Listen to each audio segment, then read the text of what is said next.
So would you please put your hands together for Rick Mercer? Thank you so much for that. That was so lovely. Emerging, Emerging, up and coming. all those things. How are you? Nice to see you. It's great to be here. This is amazing. What a great crowd. What a great idea. This is fantastic. I know, it's wild. We should do it every week. What do you remember? We're here at the Arts and Culture Center. What was your first time playing the Arts and Culture Center? Well, one of my first memories of the Arts and Culture Center was we were brought here by school. So what do we got, 1,100 people, I think? And so I was probably 7 years of age, and other schools were here as well. So it was 1,100 7-year-olds. And I remember I was in the middle with a buddy of mine, and in those days, I don't know if it's now, but there were like 1,000 light bulbs in the ceiling. Yeah. So my buddy and I, we started shaking our heads like crazy, shaking our heads, and it was just a wild effect. And then this teacher is on the aisle and starts going, boys, stop shaking your head. Stop shaking your heads. And I realize it's a teacher, but it's not a teacher from our school. So we're good to go. So we keep shaking our heads, shaking, madly shaking. And then this teacher became so incensed, he walked up on the center stage and he said, if one more child looks up at these lights and shakes their head. And then I had the glorious experience of watching 1,100 7-year-olds look up and start shaking their heads.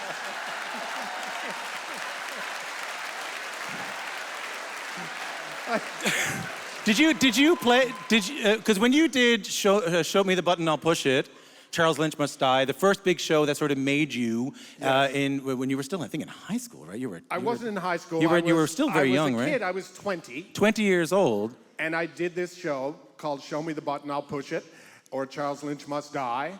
And it was about the Meech Lake Accord, of all things. Like all 20-year-olds were doing at the time. Yeah. No 20-year-olds could stay away from the Meech Lake Accord. And the show did very well at the LSPU Hall. Was anyone there? Anyone remember it? Anyone there? Yeah. It was. I mean, it was life-changing for me. We sold out the LSPU Hall for 2 weeks, which the LSPU Hall is a smaller theater in downtown St. John's. At that time, 160 seats, I think. And then we wanted to hold over, which was unheard of, past 2 weeks. And it wasn't available, it was rented. And then Gerald, my partner, who was the producer of the show, said, let's take our money and rent the Arts and Culture Center. And I was like, what do you think I am, Ravine? Like, the Arts and Culture Center? And so we rented the place, and it was like $1,500. It wasn't cheap. And we came up here, and we did 2 nights, and we sold them out, and it was the biggest thrill of my life. And honestly, I just came back with the tour that I finished, and walking out on stage to a full house just, just a couple of weeks ago, and that would have been like 29 years later or something. It was, the thrill was exactly the same. It was incredible. I heard a story from some of the folks backstage that you, on the night you were sold out, you were in the middle of the theater with the lights on doing this. Yeah. I remember hearing all about it. Let's talk a little bit about the tour. So Stand Up for Canada, I want to say the most successful comedy tour I've heard of in Canada in decades. Tickets sold out all over the country, and a really important show at this moment, even though I know that doing things for the importance is not necessarily what you like to acknowledge in yourself, but I do think it was a very important show. Talk to me a little bit about that title, Stand Up for Canada, and what you wanted to do. Well, Gerald, the same guy who said, let's rent the Arts and Culture Center, it was his title. He's still around coming up with the great ideas. So he's the one who said, let's call it Stand Up for Canada, which of course is a pun, it's a play on words because it was a stand-up comedy show. But it was very much of the times.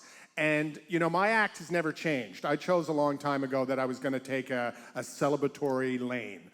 And in comedy, a lot of great comedy, a lot of brilliant comedy, some of the best comedy is about tearing down. But I decided, when I got the Mercer report, that we were going to take a celebratory lane, and that hasn't changed. And I think that there was a real desire for Canadians to come together to celebrate, not to dunk on the States, because they're doing that themselves, quite frankly, but to celebrate the country. And that was the vibe of the show. And Yeah, we sold 40,000 tickets out of the gate. Like, it was a tremendous experience. I loved every minute of it. But I hear that a former Canadian Prime Minister helped you out with the show. Well, we were just having a meeting, one of those meetings where you're just going through the housekeeping of how the show is going to work and what flights you're going to be on. And then one of the tour managers said, oh, by the way, we'll have 2 Voice of God announcements. And in showbiz parlance, Voice of God announcements means the voice that comes on in a theater that says, please take your seats. And also, please put your cell phones away, that kind of stuff. It's called the Voice of God. And they said, we'll just get a standard Voice of God performer. And as soon as they said Voice of God, I said, Jean Chrétien. I want the most recognizable voice, the most Canadian voice. So at the beginning of the stand-up for the show, everyone would be sitting in the crowd like you were, and then an announcement would come on, and he would say, hello, this is Jean Chrétien, former Prime Minister of Canada. 3 back-to-back majorities, but I digress. He said, please put your cell phones away. Photography is not allowed. And he'd say, the show will start momentarily. Vive la Canada! And then we played. And then that rolled into fireworks from the Tragically Hip. Oh, amazing. And then he came back on and introduced me as the little guy from Middle Cove. And so already the crowd was like they were in such a good mood, and they just couldn't get over it. Like, it's so absurd that Jean Chrétien is telling you to turn your cell phone off. So that was a great thrill. How was the experience? I mean, you've been touring this country for an awful long time. Since, like you said, you were in your 20s. You showed me the button, and I'll push it to the National Arts Center. You toured it around the country. You've been on the road for a very long time. What did you find the biggest difference between touring in your 20s and touring now? Well, now I'm doing pure stand-up, which I never did. Yeah. Right? And I'm loving it. But I tell you one difference from touring now than in my 20s. Now I wear hearing aids. And I started out as an idiot child. Then I became a boy wonder. Then I became an angry young man. Now I'm a guy with gray hair who does stand-up and wears hearing aids. But the new hearing aids are like, they're totally flippy. Like, they do so much. So they do everything that your phone does, except it's inside your head. Like, So, hold on, you're answering what? What? Oh, like if I'm in Toronto and someone rings the doorbell at my house in St. John's, ding dong in my head. And then I tap my head twice like that. And then I go, hello, how can I help you? And the guy goes, oh, it's an Amazon delivery. And I'm like, oh, I'm just getting out of the shower. Can you put it behind the bush there? And he goes, okay, thank you. But no one ever knows who I'm talking to. Yeah. So anyway, I'm on stage in Vancouver. It's like 1,200 people. I'm in the middle of this rant. I'm doing my stand-up, and I'm talking about whether or not Canada should buy the $35 billion American fighter jets. And suddenly, bring, bring, the phone starts ringing in my head. And I'm like, no, we're not going to buy these fighter jets. And then I try to hang up by tapping twice on the side of my head, but I only tap once. And then I get a robot voice saying, this is the Canadian Revenue Agency. We have issued a warrant for your arrest. And I'm like saying, no, and we can buy French fighter jets. And we can buy, Sweden makes a fighter jet. They're a bitch to put together, but once they're assembled, they're great. And then I just keep furiously tapping. And then it finally hangs up, but I was thinking the audience must think, well, he really wants us to buy the Swedish fighter jet. Back in your head. Slapping. I think that it was not that long ago. I mean, as much as it was Stand Up for Canada and as much as you were very clear that you did not want to dunk on or roast the United States, it has been hard to think about changing perceptions of Canada from America and Americans. And I was thinking a lot, knowing that you were coming on today, about talking to Americans, which you did years and years ago on 20 Minutes on the Rick Mercer Report. Does this current political moment we're in make you reflect differently on that work? Make you remember things differently about the work that you did back then? Well, talking to Americans, for starters, was the best job I ever had. Also the easiest. But I loved it because every week I would visit a different state, and I love America, and I always loved America, and Canadians by and large love America. And the interesting thing about that experience was I would be standing there on the street in any state, and I went to 30 of them or something, and it was the same thing every time. I would be standing there, I was a young man in a suit, and I had the big news camera on the shoulder of a news cameraman looking guy, and a director with me. There was 3 of us, and I would say, excuse me, and whoever was walking by would assume that I was like the local news, the NBC affiliate. And they would go, nope. They had no interest. They'd put up their hand, nope, and I'd say, do you have a minute for Canada? And then they'd stop and say, Canada, of course, because they had incredible goodwill towards us. Yeah. And then, of course, I would do the act with them. And I admit it was basically one joke over and over again. But why it worked was it was always pointing out that Americans, and this is in their nature, and for a lot of different reasons, will believe anything about Canada. I mean, I had a governor believe our parliament was made out of ice and melting.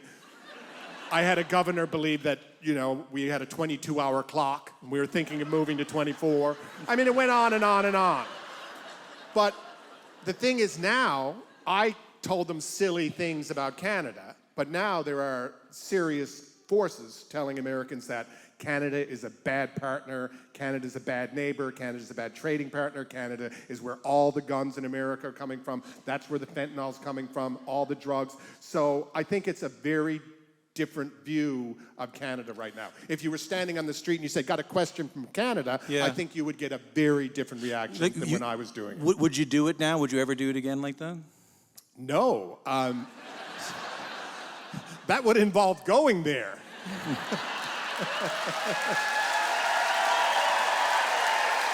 Yeah. No. I've gone through, since I did that, and again, I was a kid when I did that, I've gone through probably 7 people that ran the CBC, and every time a new person comes in and takes over the CBC, I get a call and they go, Rick, I've got this idea. It's kind of out of the box. How about you bring back talking to, wait for it, Americans? And no, I did it, and I'm happy that it exists the way it did, and it certainly launched me. And no. What strikes me is that the story is, if you think about the story, what I'm working on here is at the beginning of our conversation, you were talking about the thing that first brought you to the Arts and Culture Center on the stage. And it was Show Me the Button and I'll Push It, or Charles Lynch Must Die. It was critical of the Meech Lake Accords, and it was critical of Newfoundland's participation or treatment or respect within the Meech Lake Accords. And now you are going back to the Arts and Culture Center. You just did a show here, sold out just the other day. Stand up for Canada, proud to be part of Canada, Canadians. How does it feel doing these kind of shows here now? What is it like to bring, Newfoundland has never had an easy relationship with Canada all the way up. How does it feel doing a show like that here back home in Newfoundland? Well, I mean, as you say, Newfoundland has always had not a difficult relationship with Canada, but it's a little different because, we joined in 1949. So my generation and your generation, all of our parents are first-generation Canadians, and it's just very fresh. And of course, there's been lots of people who feel like it wasn't a very good deal. And when I was a young man, I was very much a Newfoundland nationalist, and now I'm very much a Canadian nationalist. And at that time, I was very much caught up in grievances that Newfoundland had with Canada.